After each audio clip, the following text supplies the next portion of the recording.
This morning, Michael Jackson not guilty on all counts. Also, Jackson's lead attorney, Tom Mesereau, live on the victory and the party overnight at Neverland, and Jackson's journey. Michael Jackson not guilty, all 10 counts. Good morning, Jim.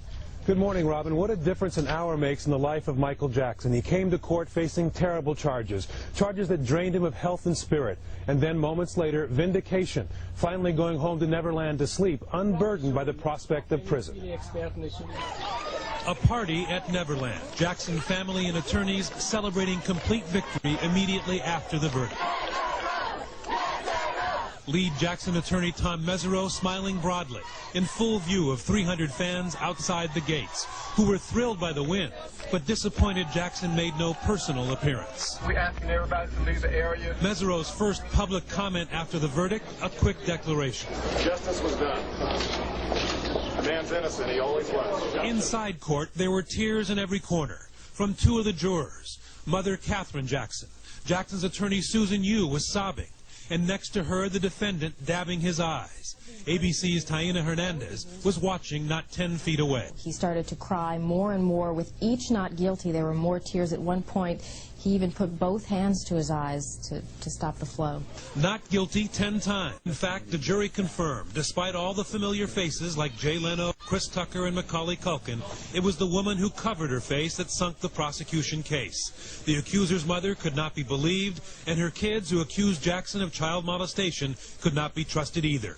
Some jurors said the mom made them feel uncomfortable. The mother, when she looked at me and snapped her fingers a few times, and she says, "You know how our culture is," and winks at me, I thought, no, that's not the way our culture is. It was a clear-cut verdict. Victory for Michael Jackson, a rebuke for the prosecution.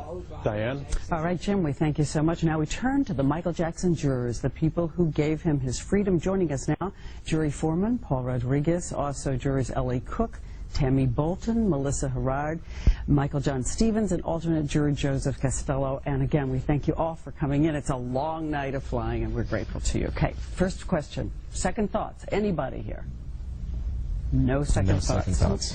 Did you ever, any one of you, raise your hand if you did any one of you ever think guilty? That came up quite a bit. But after weighing the evidence and lack of, we realized that there wasn't enough evidence there to prosecute him. I wanted to ask about the mother, and you, Ms. Cook, specifically talked about her. You said at one point that she was sort of waving her finger at you. And she snapped. Show me what she did. Yeah, just like that, and you don't snap your fingers at a jury, you snap your fingers to get a dog to mind you. She would look at the jury and then snap her fingers and say, you know, this is the way it should be. And she was right in our faces. Yeah. Yes. That was very intimidating because Mike and I were directly across from the witnesses.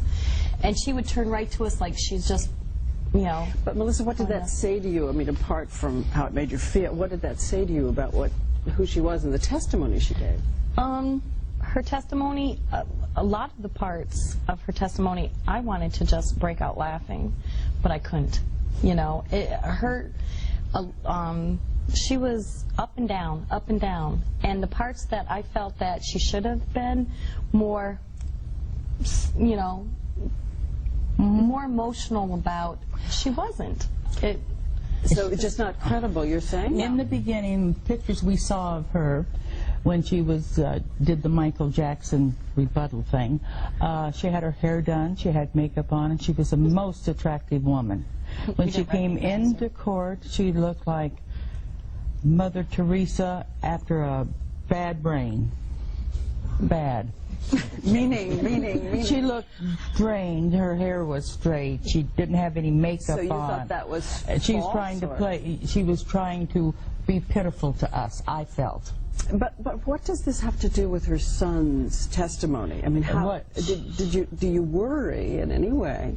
Do you worry that how you felt about her in some way influenced how you felt about his testimony? Did you feel he was lying? Did you feel the son was lying? I thought he was going to answer. Go ahead, Mike. Yeah, there were times you could tell, but I mean, it all had to go back to the evidence. So I mean, it's like right there, the evidence. You know, you have to go beyond a reasonable doubt. I don't think the mother inflicted good values in her kids, and that made me have a hard time believing anybody in the family. Big question about celebrity. As we know, Thomas Snedden came out and said the thing he'd learned about this was celebrity influences. Are you sure that this gigantically renowned guy walking in a room had no influence at all? We talked about that when we first started the trial, and when we went into deliberations that came up. We talked about that quite intensively, I think. And we all felt that we have to look at this man just like we would anybody else, just anyone off the street, anyone in particular, just not look at him as a celebrity. In fact, as the trial was going on, we really didn't pay much attention to him. Once in a while you would look at him to see his demeanor, to see what he was, had certain questions or testimony that was been presented. But at first it was kind of intimidating, somewhat. I mean, to be honest, it was. But for sitting there for 4 months and watching him every day, and I came to realize that, he's a person, he's a human.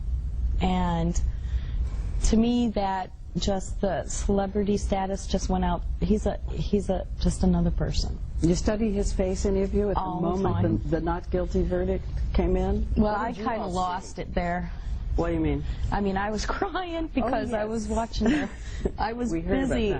Well, it started because the other lawyer for Michael Jackson lost it. When she lost it, I lost it, because she was so, throughout the whole trial, she would look at the witnesses, not move. She would just stare at them the whole time. She never slept.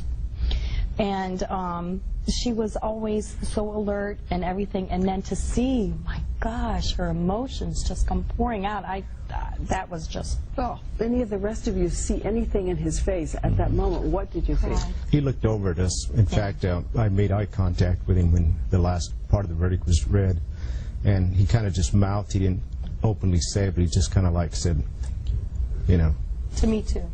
And there were some tears, I guess. Yeah, he was crying. You could tell he was crying. Sobbing a little bit. I want to ask, and again, I know what I'm wandering in here when I ask this, Joseph, and that you're an alternate juror, college student, but you listened to every single part of this testimony, and everybody always thought, because they were surprised there were no more African Americans on the juror, everyone always wondered if it would have been any different. I mean, not everyone wondered, but I guess people who assume sort of racial stereotypes. Just want to know from you how you felt about this verdict all the way going through, so that everybody out there can hear that. Well, when it first started, I felt really bitter because I was the only black African American. I wasn't even a juror. I was an alternate. That's what really made me mad. But then when it came to the end where we had to leave, I decided myself, because I developed friendship throughout the whole 20 jurors, that you just need to. I trusted them. I really did trust them. And when I left, I thought to myself that whatever verdict they come up with, I'll stand 100% behind, because I know that they'll do the right thing. We had 100-page instructions. I'm pretty sure it's a tight fit. You don't have to go by what the judge says. Right. A second, but one of the things you've talked about surprised some people is that in your own family you have someone who is a registered sex offender, and you said that this gave you more fairness in the case. That was rather misquoted. I have a grandson that was 18, was out with a bunch of boys streaking. He was the only one that was 18. And someone dared him to flash instead of streak. He flashed, he got caught, and that's a felony. And so for the and he was 18, and that's his sex offense. I want to talk about a final word here about all of you together, and a quick word from Melissa, if I can, and also from Michael. You were the readback guy. Yeah. I watched yesterday. Each of you had an assignment, and you read back pages of the judges. Almost 100 pages. Almost 100 pages of the judges' testimony. But at the end of the day, can we assume the jurors are like this, where they come to respect each other? They raise their hands, they don't argue? What happened here? We did, and if we got out of hand, Paul was there to ring the bell, or whoever had the bell. They would ring the bell, when they had enough. We had to ring that bell about 3 or 4 times. We did pretty good, I think. We only used the timer once. Keeping things Everybody under control. got 3 minutes. You're much better behaved than all of us in Good Morning America, I just want to say. And we thank. Welcome to Paul Rodriguez, the Jackson jury foreman. So you're the foreman, and as the foreman, you decided, I understand, to take kind of a straw poll of what everybody thought. I think we were almost a split vote at that time, 6 against, 6 for. But now this woman that we call the grandma, what did she do? Okay, right about in there somewhere, she leaned over the table, started beating the table, and she says, by God, and 3 or 4 times, I mean really heavy, this man is guilty, and no one's going to change my mind about this. He is guilty as ever, and that's it. I've made my decision. And she says this at the beginning, before there's ever deliberations? Right, exactly. I've never been in a deliberation room, and neither have most of the You don't want to viewers. go there. You don't want to go there. But I do want to go there. I want to take our viewers there. How often did you look at that in the jury room, and how important was that to you as the deliberations progressed? Actually, that tape became very important. We felt that we had reached some kind of conclusion on most of the issues, the 14 counts against him. But that tape, for some reason, we just couldn't agree on. I don't know if we watched it 4, 5, 6 times, but we did watch it because the last time we watched it, we decided, okay, why are we watching this again? What are we looking for? And most of us felt the same way, that we were looking for his demeanor. How was his body? Was he, moving around a lot? Was he nervous? Was he anxious? And he didn't seem to come across that of someone that had been molested. He told the police in his initial interview he believed it was 4 or 5 times that he was molested. Later on the witness stand, it became 1 or 2 times. Right. That's a huge problem. We talked about that, and all of us felt the same way. We felt that this kid's lying. He really is lying about what's going on. Through his teeth, yeah. Lying. So anyway, the more we listened to all this, the more we felt that they don't have a case. Let me ask you, though, in the Bashir outtake footage, because we've got some of that here, and it's never been seen before, what was your reaction to that? Because I felt I got to know Michael personally through those outtakes. Right, that's probably the only time we really felt like we got to know a little bit more about Michael Jackson, and that's part of what we talked about in deliberations. We felt that Michael was still a kid in a man's body, and we felt that the Bashir tape, if he could air it the way he wanted to air it, he would make millions on it, which I'm sure he did. We felt that this guy is another gold digger. He's using Michael Jackson to lure him in, get him to say what he wants him to say, because that's what people will buy. Everything that I do is inspired from the children, and I've said this before, and I'll say it again, if it wasn't for the children, I'd throw in the towel. I've been able to sleep at night, and so did have the other jurors, because we all felt we came to the right conclusion. Thank you, right Paul decision. Rodriguez. Thank you. It's a pleasure.